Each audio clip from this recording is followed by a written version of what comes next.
we have a country that is very damaged by the history of division and violence and terrorism and everything else, and people like to use these issues to exploit division and to use them as a way to actually well, yeah, for their own political gain.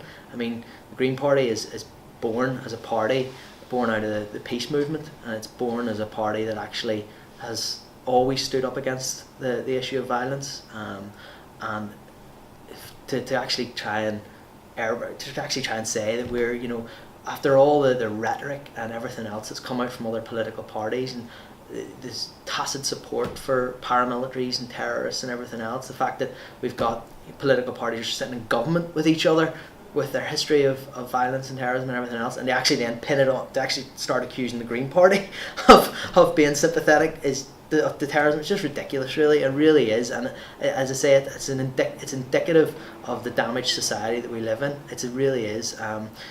And all I can say is that, you know, that's not our politics. We're not about that. That's not, you know, it's ridiculous to suggest that we're sympathetic to the idea of terrorism. It's just, you know, we're certainly not. The aspiration of the party is to stand in every election to grow our votes and to actually increase our share of the vote. But also, I mean, I think the key point is to get issues on the agenda.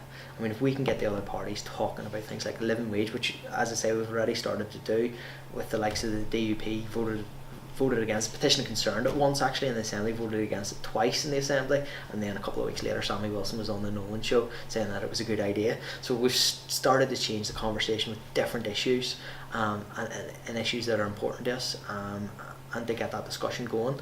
And for us, that's really what politics is. It's about getting new ideas for society, making society a better place, and getting the policies implemented. So whatever way we might do that, that's the ultimate objective.